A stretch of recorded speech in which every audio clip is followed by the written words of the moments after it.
the lineup. I mean, last night they went the double big with Sengun and Adams. They kept Jimmy Butler in. He was guarding Steven Adams at one point, who, as we know, is a big, strong man and, is not an easy matchup. So this is just an unreal move by Mike Dunleavy Jr. This changed the entire trajectory and vibe of this team and franchise. This was a team that we were talking about. The window is closing, and it gave Steph that jolt, that hope, that confidence to maybe contend for a championship as early as this year. This is a team that we didn't say that a couple months ago before the Jimmy Butler trade. So this was huge. And again, he creates so much attention on the offensive end. Teams now have to guard Steph Curry differently because he can go down, he can get mismatches, he can get on switches in the post, he gets to the free throw line so much. So this has just worked out beautifully. He's fit in.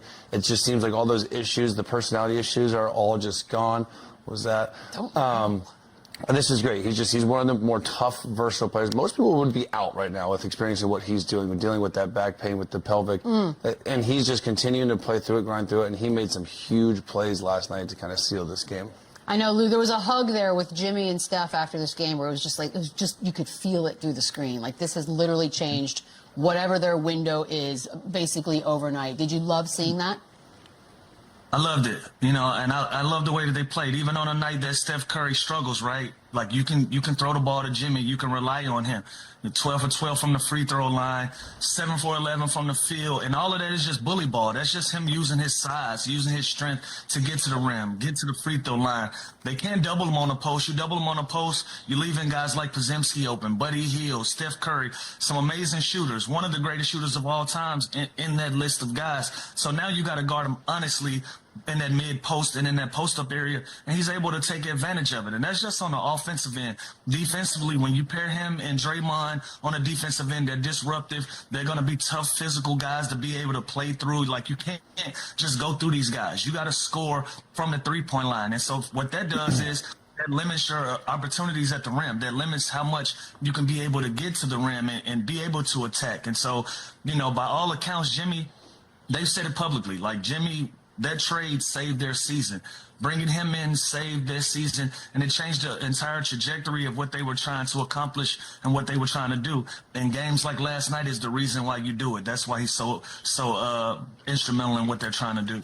Obviously, the Warriors are up 3-1. The Lakers find themselves in the opposite situation. But Jimmy Butler and Luka Doncic were trade deadline situations that they were both brought in to make their teams better. I could give you the numbers. The Warriors are 25-8 with Jimmy in the lineup, 26-27 without. The Lakers are 19-13 with Luka in the lineup, 32-22 without. So you have to pick today who won the trade deadline battles. I think right now it's the Warriors and Jimmy Butler. I think the impact he made, this team was dead in the water. Like we just talked about, this team was, the window was closing. We're talking about, do we actually consider trading a Draymond? What do we do? Can we keep this young core? Guys like Kuminga, Moody, Podziemski, those were like the, kind of next up. Then you bring in a Jimmy Butler, and then one of those pieces, Kuminga, he doesn't even get a seat on the bench anymore. He's one of the guys on the floor, on the sideline. He has zero, opportunity now with Jimmy Butler there. But this team has just taken off to a whole new level, and I think we can judge Luka's impact further down the road, long term. I think the guy's 25, 26 years old. I think his impact will come. The Lakers were already good with LeBron James and Anthony Davis. Do I think they got better with Luka? 100%. Do I think they won that trade? 100%. But there's no denying the impact that Jimmy Butler has had on this team. They went from a team that was on the fringe of, even making the play. I think they were the 11th seed when they made the trade, all the way up to the 7th seed, where they could have been even higher than that. And now they're a team that's a real contender. Once they get past this round, they got a chance to win next round too. You know what I mean? So this Jimmy Butler's impact is 100% more valuable than anybody right now at the deadline. There were some fireworks in this one. We love to see it. Draymond Green, of course, a part of most of all of it.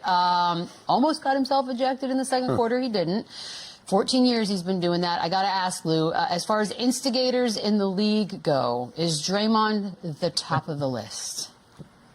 Yeah, I love it because he creates so many diversions. He creates so many diversions that allow Steph Curry and these other guys, through the history of their team. When Clay was there, when Iggy was there, so many guys, he opens up the floor for them because some of your top defenders, now they're in a one-on-one battle with Draymond Green, going back and forth with some of these things. And like you even seen it last night, getting up under guys' skin So much. to the point where to the point where we forget that we got to play basketball. I didn't love the flow of the game last night. I thought that it was a little too much of this, but other than that, again, it opens up the floor for other guys to do their things, besides a Dennis Rodman, one of those guys, a Pat Bev. Those are special class of guys that go out there and get under other guys' skin when you have superstar guys right next to you that you can create so many diversions to yourself that it opens up lanes and it opens up the rim for some of those guys. So I love the fact that Draymond does this. I love the fact that that's part of his makeup. I think it's a healthy balance. The game needs it. But last night it was a little bit too much for my liking. You did not like that. I mean, listen, All right. this is who he is. This is what he's done for years now, and he's not going to change. And I don't think the Warriors want him to change.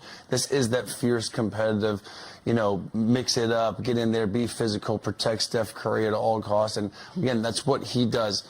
Now, last night when he kind of grabbed his jersey and then the leg of Tari Eason, and I think if Eason would have fell down, that would have been a second technical foul, and he would have been gone. And I thought for sure, yeah. And now we're talking a whole nother issue. So when you put your team at risk, and he comes out the floor, and he's kicked out, and then he's not on the floor to guard Sengun that last possession of the game, now you're putting this series in jeopardy. You're putting this game in jeopardy, and that's when it can cost you. So, again, I don't mind it. He's got to have a balance of it. Hes got to keep his emotions, in control a little bit more, but again, this is who he is. This is why he is who he is. And he's not changing, but he's got to be smart because they need him on the floor to do things that he did on the defensive end last night. Well, he's making enemies. You got a guy on the other side that's making enemies. So Jimmy Butler talked a little bit about Dillon Brooks after this game.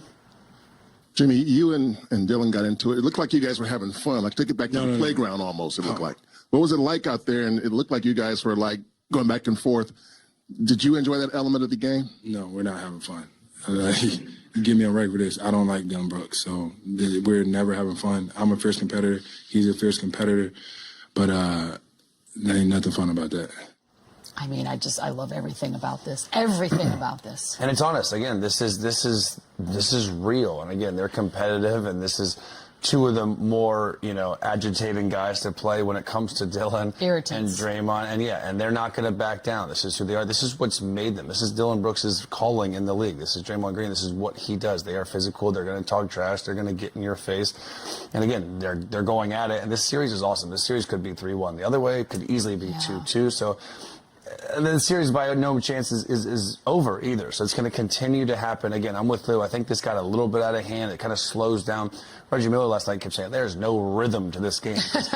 Every 5 seconds they were stopping the play. They were reviewing this. They were, dead balls.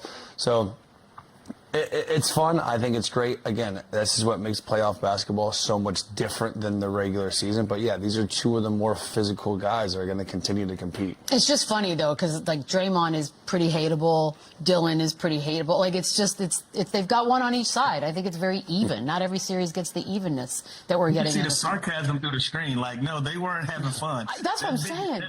That big Santa Claus laugh. I could see the sarcasm, and I'm looking at.